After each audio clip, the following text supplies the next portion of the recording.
Welcome to Off the Beaten Path, a show about people who have decided to pursue their dreams and who have succeeded at it.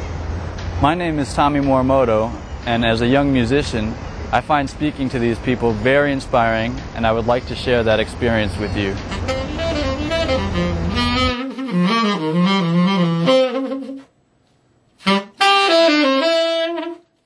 Now I'd like to introduce you to the great jazz saxophonist and musician, Lou Tabakin. Hi, Lou. Hey, Tom, how you doing? Long time no see. Yeah. Would you mind sharing how your life has changed since you moved to New York? Well, basically, I think in the back of my mind, as a young person, I always thought that if I really worked hard enough and I developed something that was, strong, it would give me an opportunity to basically escape from traditional lifestyle, in the sense that I felt I would have been relegated to if I had stayed in Philadelphia or whatever. So from that point of view, obviously it's work. I mean, I travel a lot. In fact, in the last month I was in Japan, came back for 2 nights to play in New York, went to Spoleto, Italy for a week. Next morning we played at Newport, so I mean, I'll be leaving for Japan again middle of September. So I'm traveling a lot, and basically, I enjoy playing, and my basic philosophy is one in which I'm always trying to, make my music better, play better.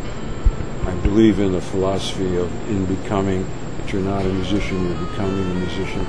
To me, the important thing is to keep on playing, and the more I play, the better I get, the more I can express, and that's one of the beauties of it.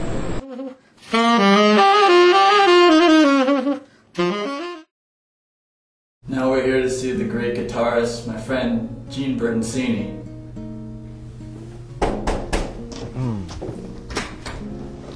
Hey. Hey, Gene. Hi, How are you? How are you? Good to see you. Good to see you too. Come on in. Thanks. Yeah.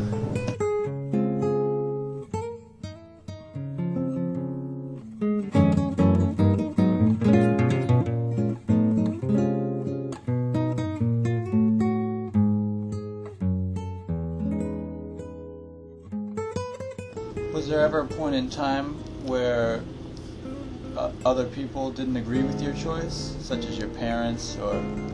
I was really lucky. I had the greatest parents in the world. I couldn't play enough music for my father, and my father was so supportive, and my mother too. But my dad, in particular, I can remember playing in a little bar in the Bronx after getting a degree in architecture, and he came and listened to me play. And as I got off the bandstand, he put his arm around me. He says, "Son, whatever you want to do, I'm behind you 100%." And I think if more parents would do that, and also recognize the fact that their kids have one life to live, and if they want to do something like music, I know music in many circles represents insecure life, but. It's not the fact. If you're doing something you love, that's all the security you really need in life, and if you pursue that, it'll always work out.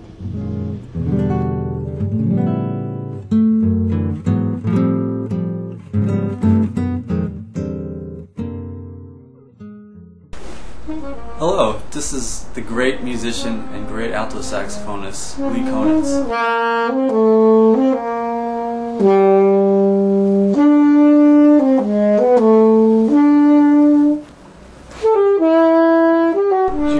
That your goals and dreams from that period and aspirations have been met at this present time? More than I could have ever imagined. Would you have any advice for a young person? Do it. Do it. Whatever you can do it.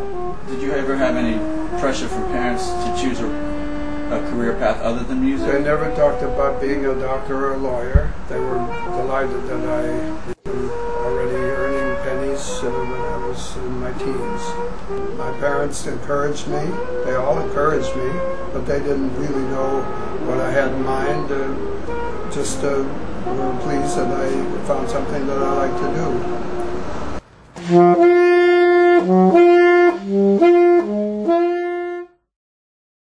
We're at the house of the legendary Hank Jones. Let's see what he has to say.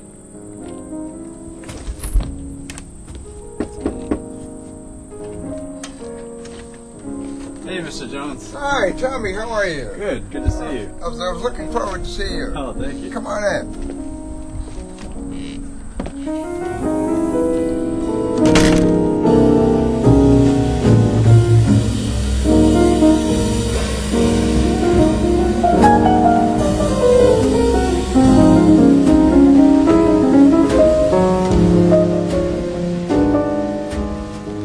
Was there ever a point in time where anyone tried to dissuade you from your path of pursuing your dream of playing music on a high professional level? Well, I should say, first of all, that my first, the first influence was, of course, my mother, who convinced me that that it was possible to do great things with the piano.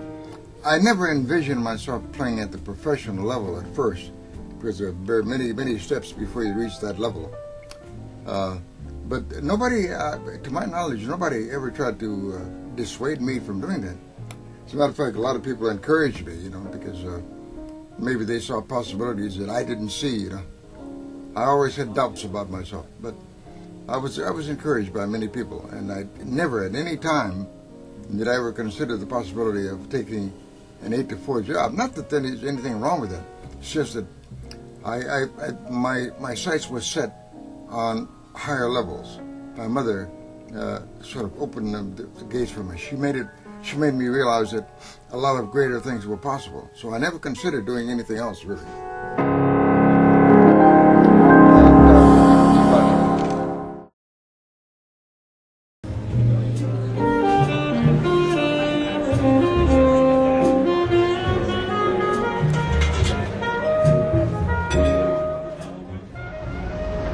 I hope that you've enjoyed watching this show and getting to know some of the people here that have inspired me and continue to inspire me to pursue my dreams of living in New York City.